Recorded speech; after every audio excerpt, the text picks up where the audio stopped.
Salut, ici L'Enjoué, le podcast qui veut voir le jeu dans ma vie et la vie comme un jeu.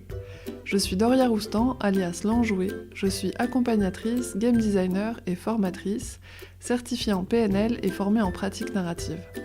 Dans ce podcast, je vais partager avec vous mes réflexions, mes explorations et mes expérimentations autour des thèmes de l'épanouissement personnel, du vivre ensemble et du jeu.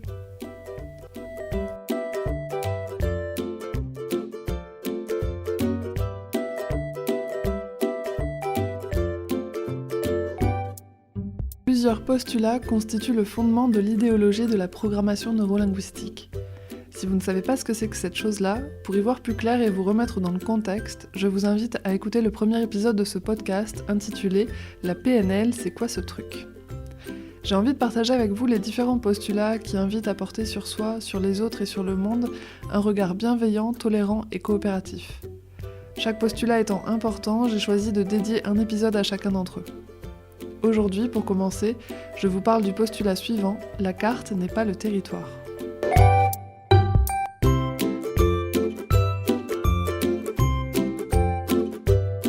Monique Esser, dans le livre La PNL en perspective, présente les postulats comme suit. Quand un PNListe parle des présupposés de la PNL, il se réfère aux croyances que John Grinder et Richard Bandler, les fondateurs de la PNL, préconisent d'adopter dans toute approche relationnelle. Ces croyances, qui, comme toutes les croyances, ne peuvent faire l'objet d'aucune preuve, servent à structurer a priori et de manière transversale les connaissances, les procédures et les attitudes élaborées par la PNL. Alors si, comme Monique Esser le dit dans son ouvrage, les présupposés ne sont pas vrais, dans le sens où il n'y a pas de preuves tangibles, la question est plutôt de savoir est-ce qu'ils sont utiles ? Est-ce qu'ils me servent dans mon contexte de vie, de travail, de recherche ou tout autre contexte ? Pour moi, les postulats, ce sont des principes qui constituent une philosophie de vie. En les découvrant et en les appliquant, ils ont chacun changé ma manière de voir les choses ou fait évoluer ma façon d'agir et d'interagir avec les autres. En bref, ils m'ont fait avancer, et c'est pour ça que j'ai envie de les partager avec vous. Je vous les présente à travers mon interprétation, ma sensibilité, mais bien sûr, tout est contextuel et subjectif. Ce que je vous propose, c'est de les expérimenter par vous-même, de jouer avec eux. Et s'ils vous conviennent, tant mieux, vous les gardez. Sinon, vous les jetez à la poubelle, ou alors vous ne les gardez que dans les contextes où ils sont adaptés. Le postulat d'aujourd'hui, c'est donc « la carte n'est pas le territoire ». Alors qu'est-ce que ça veut dire ? Ça veut dire que la représentation du monde, ce n'est pas le monde. Chacun a sa propre vision du monde, et elle n'est pas la vision du monde, puisqu'elle est différente pour tous. Ma représentation, ta représentation et même notre représentation n'est pas la réalité. Ce sont des interprétations du monde. Prenons un territoire par exemple. Il existe une multitude de cartes représentant ce même territoire.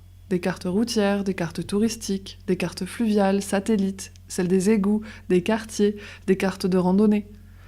Et encore, il existe aussi plusieurs cartes d'un même type, mais faites avec différentes intentions et par différentes personnes à différentes époques. Ça fait un paquet de cartes tout ça, non ? Chaque carte donne sa représentation du territoire, en partie ou totalement différente de celle de la carte voisine. Pourtant, l'existence de l'une ne contrarie pas l'existence de l'autre, elles peuvent coexister. Dans cette métaphore, chaque carte correspond à la vision du monde d'une personne. Il y a autant de cartes et donc autant de visions du monde qu'il y a de personnes.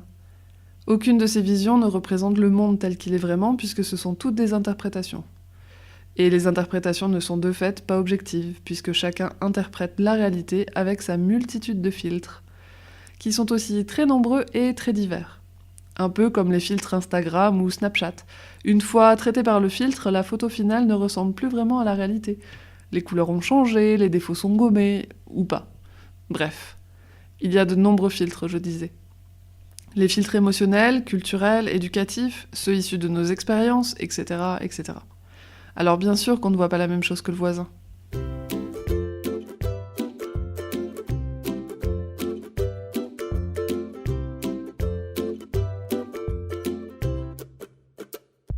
Pour moi, ce postulat, c'est vraiment une invitation à la tolérance des autres et de leur vision. Même si je ne suis pas d'accord, que je ne vois pas la même chose que mon voisin, cela ne veut pas pour autant dire qu'il a tort. Ma vision, ma carte, je peux la poser à côté de moi et cesser de la comparer ou de l'imposer à celle des autres. C'est une carte, pas une épée ou un bouclier. Et ce n'est pas parce que je la mets de côté pendant quelques instants ou dans certains contextes que je la perds, que je me perds ou que je perds face aux autres. Si elle est à côté de moi, à portée de main, je peux la récupérer à tout moment. Poser sa carte de temps en temps, c'est vraiment une invitation à regarder la carte de l'autre, à explorer une nouvelle version de ce même territoire qu'on n'a peut-être jamais vu. Qu'est-ce qui peut m'arriver de mal au final ? Au pire, je risque de faire une belle découverte. C'est possible d'entendre, de comprendre, d'explorer et de laisser vivre une vision qui est différente de la mienne. Cela ne veut pas nécessairement dire que je la cautionne ou que j'y adhère. D'après moi, il y a une grande différence entre laisser vivre et adhérer. J'ai choisi de commencer par ce postulat parce qu'il est, à mon sens, utile en de nombreuses occasions. Par exemple, quand j'ai l'impulsion de rejeter la vision qui s'oppose à la mienne, j'y repense et je retrouve la bienveillance que j'ai envie d'accorder aux autres. Ce postulat me permet aussi, lorsque je transmets une information, une connaissance ou une idée, de me positionner avec ma carte, et pas avec celle de la vérité absolue. C'est important pour moi de me rappeler et de rappeler aux personnes avec qui je partage, comme vous par exemple, que les mots que j'utilise, les concepts et les idées que je développe, ce sont des propositions qui passent par mon interprétation, et ce ne sont pas des vérités. Et en plus, ce qui ne gâche rien, last but not least, comme diraient nos amis anglophones, je le trouve super beau ce postulat. J'aime cette métaphore de la carte qui me fait voyager. À la fois dans mon propre paysage, mais qui m'invite aussi à aller explorer d'autres horizons, dans des contrées plus ou moins lointaines, et à découvrir les paysages de ceux qui m'entourent. Comme je le disais en début de podcast, tout est contextuel. Ces postulats ne sont pas à appliquer tout le temps, en toutes circonstances et avec tout le monde. Bien sûr qu'il y a des exceptions. Il y a certaines cartes que je n'ai pas envie d'explorer, des visions que je n'ai pas envie d'entendre, et c'est ok. Il y a aussi des choses qui sont des faits et pas des opinions. Ce présupposé pourrait être utilisé pour contester un savoir scientifique en le faisant passer pour une opinion. Par exemple, la Terre est ronde. C'est possible de considérer que la Terre est plate est une opinion qui se respecte, parce que finalement, chacun sa carte, mais que la Terre est ronde est une réalité scientifique avérée et que dans ce cas, le postulat ne s'applique pas. Même si finalement, la plupart des cartes de la Terre sont plates. Et d'ailleurs, les mapmondes sont une très belle illustration de ce postulat.